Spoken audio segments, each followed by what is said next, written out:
Prime Minister Pushpa Kamal Dahal's ongoing term has marked 1 year. The Premier is to address the nation from the office of the Prime Minister and the Council of Ministers this afternoon. Also in this edition of Kantipur News, we have updates about the conflict inside Nepali Congress, Israel's ongoing aggression in Gaza and the Nepal Super League.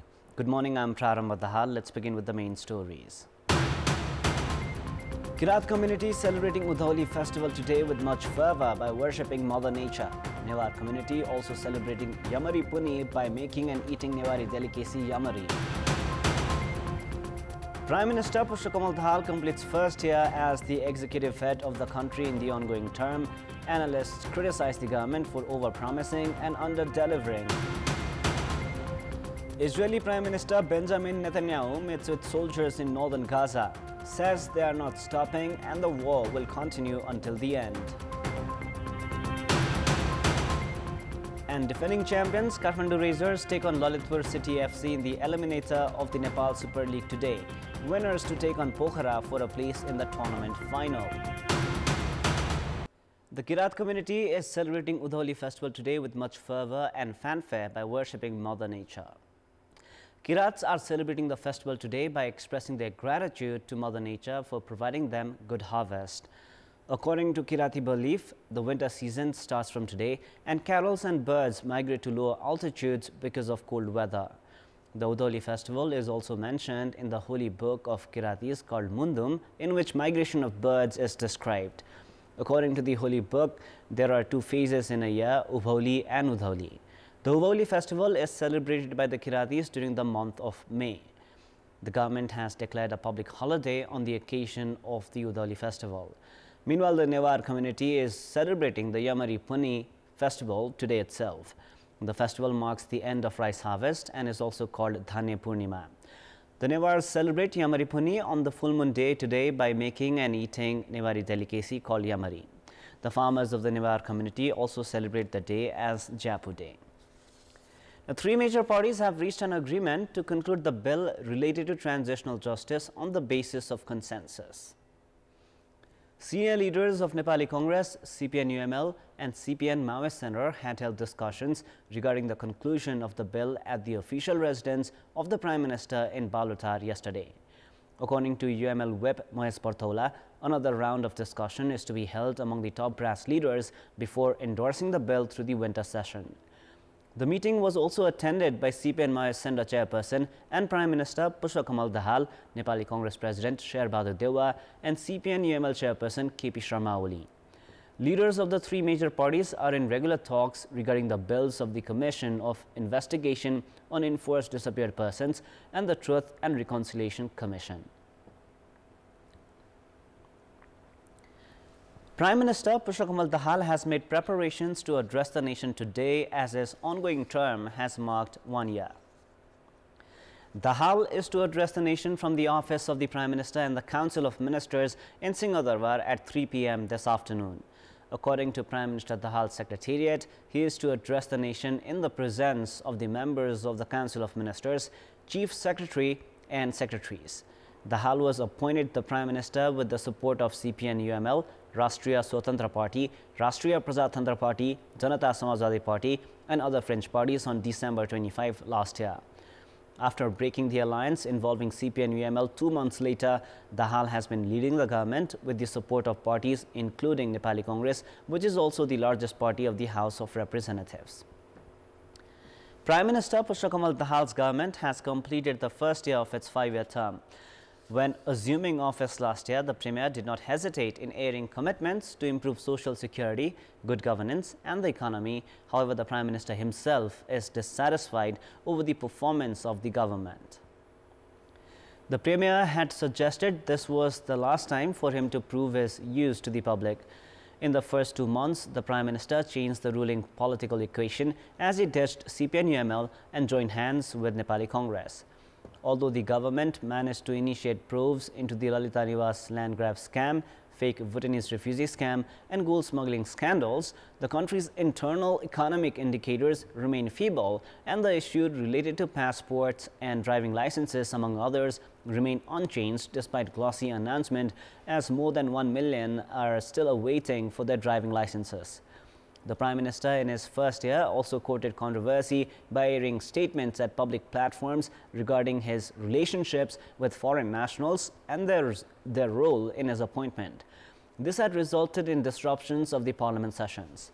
In the first year, the government also took controversial decisions like granting pardon to convicts like Regal and Resham Chaudhary, who were serving life in prison for murder. Prime Minister Dahal was also unable to conclude the transitional justice process, and laws are still in consideration at the parliament. A dozen bills are awaiting discussions at the House. The government also failed at giving business to the parliament. The Premier also invited criticism for showing leniency towards southern neighbor India, although his India visit did result into a power trade agreement based on which Nepal will export 10,000 megawatt electricity in the next 10 years. Climate activists have also taken the Premier's presentation on loss and damage and compensation at COP28 in a positive manner. Likewise, the Nepal visit by UN Chief Antonio Guterres has also been taken as a success of the government. However, political analysts opine the government has failed to benefit from its relationship with China. In our Public Voice segment, we've asked in several provinces what they think of the first year of the current government. Let us now take a look at what they had to say.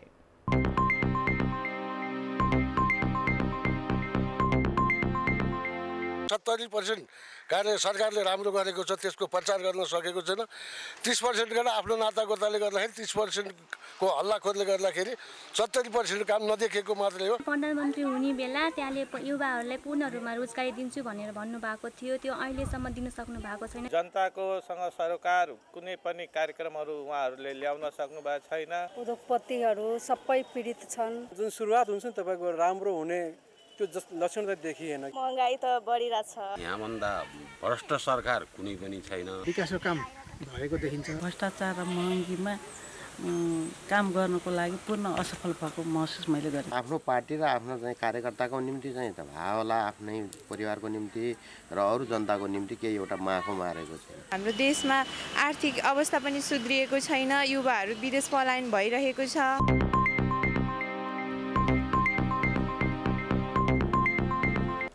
Around 30 government units have been mobilized for the Trivandrum International Airport, including security units, immigration and customs.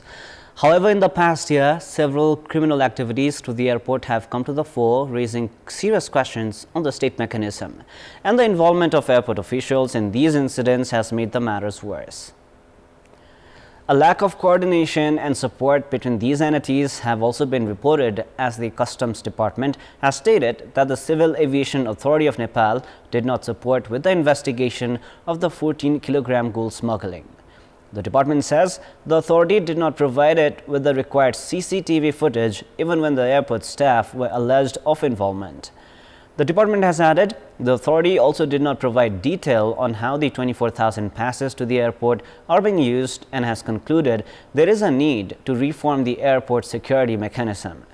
Meanwhile, the Airport Immigration Department has also been alleged of approving fake documents of people using illegitimate routes to go abroad. The department has also been alleged of supporting the nexus of human trafficking, as in recent instance, immigration officer Narvir Khadka was arrested last week, while arrest warrants were issued against 2 other individuals. Following the revelation of the involvement in human trafficking, the department has transferred 33 of its staff elsewhere. There are 124 units operating within the airport, including governmental and non-governmental entities. Some of the crucial entities have lacked communication. The Immigration Department has said efforts are underway to consolidate all details concerning the department for effective communication. Meanwhile, the Ministry of Home Affairs has formed a team to come up with recommendations for administrative reforms. It is now time for our segment Public Pulse, where you text us with your opinion. Public Pulse. The question is, what should be done to improve security at Trivandrum International Airport? Your options are A. Revise laws, B. Coordination among government entities, and C. Punish the guilty.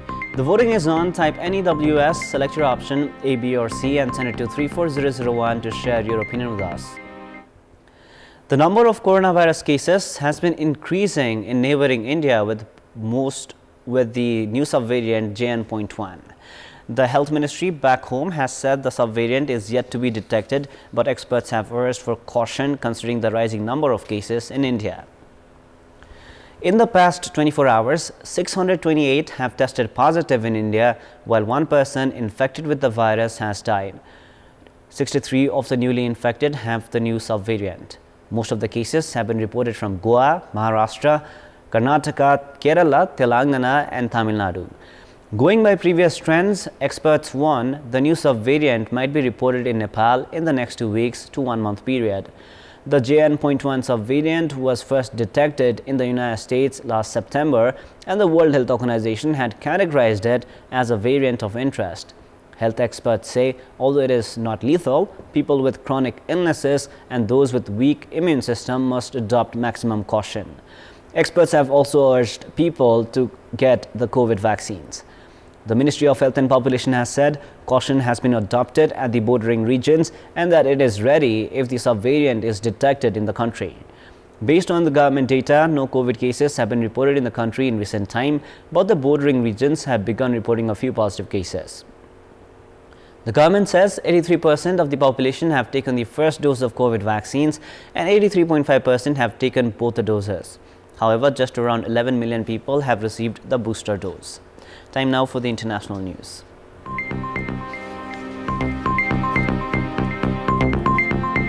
Israeli Prime Minister Benjamin Netanyahu has met with soldiers in northern Gaza.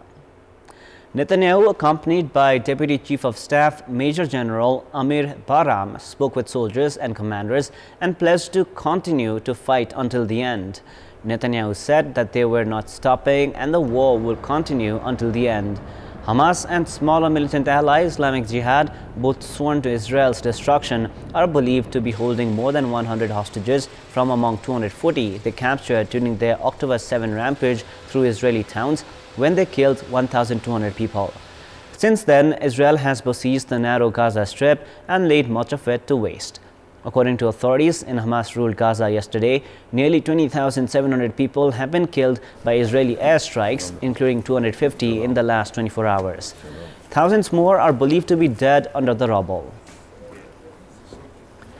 Kremlin critic Alexei Navalny is alive and being held in a penal colony in Siberia, according to spokesperson Kira Yarmysh.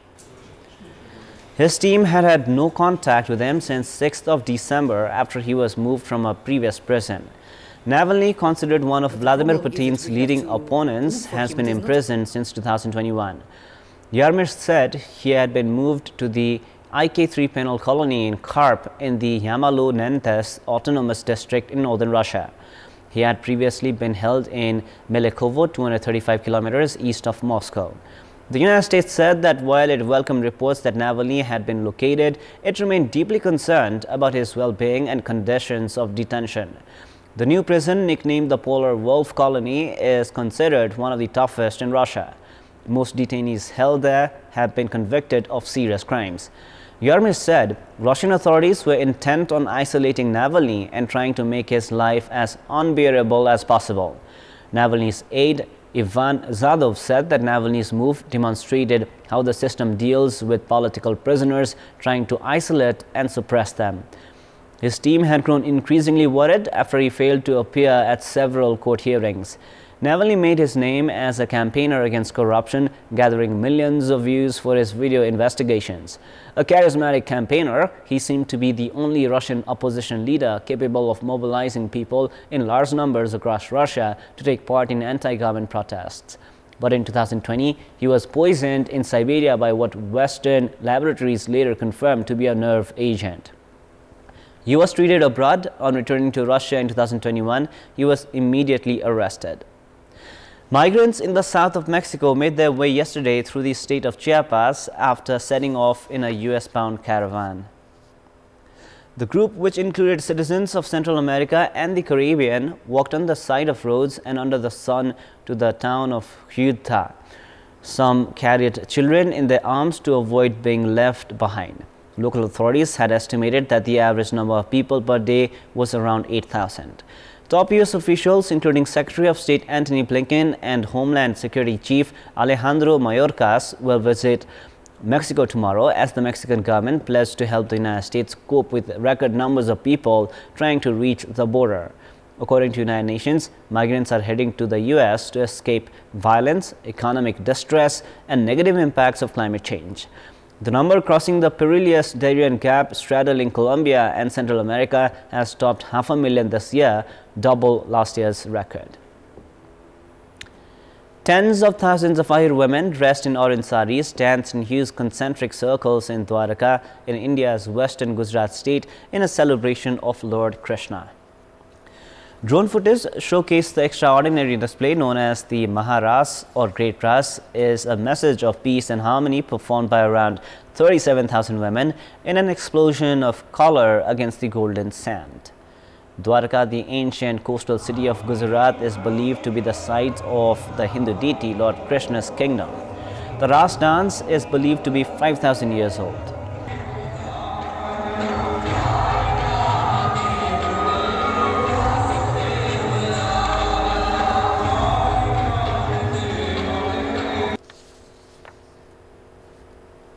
Several thousand people gathered in front of the Central Election Commission building in Belgrade to protest over an election earlier this month that international monitors said was unfair. The protesters marched to the main police station where they believed those detained by police were being held. Earlier in the day, police said 38 people had been detained during and after an opposition protest over election results last Sunday. The police said 8 policemen were injured in the clashes. The opposition parties accused police of excessive force, and some social networks showed footage of policemen beating up men in streets near the town hall. Serbia's ally, Russia, said foreign-backed forces were trying to foment trouble. A European Union aspirant, Serbia has resisted pressure from Western countries to introduce sanctions against Russia. Moscow has been one of Serbia's closest allies for decades, especially after 1999, when Russia opposed the NATO airstrikes against rump Yugoslavia that comprised Serbia and Montenegro. China's capital, Beijing, has broken its record for hours of sub-zero temperatures in December, dating back to 1951, after a cold wave swept swathes of the country and brought blizzards in its wake, sending temperatures towards historic lows. Northern and northeastern parts of the country have experienced a record-breaking chill since last week, with some areas in the northeast hitting -40°C and below as biting cold air flowed down from the Arctic. According to state-backed Beijing Daily, a weather observatory in Beijing as of Sunday had recorded more than 300 hours of below freezing temperatures since December 11, the most for the month since records began in 1951. The Beijing Daily added the capital has also endured 9 consecutive days of temperatures below -10°C in this period. The Chinese government's effective policies to expand domestic demand and boost consumption have paid off by constantly unleashing consumption potential, playing a significant role in promoting fast recovery and growth of the service sector. With indigenous resources and expansion of scenarios, various parts of the country have maintained the momentum of recovery and strong growth in services consumption since the adoption of the series of effective policies over the past 3 years.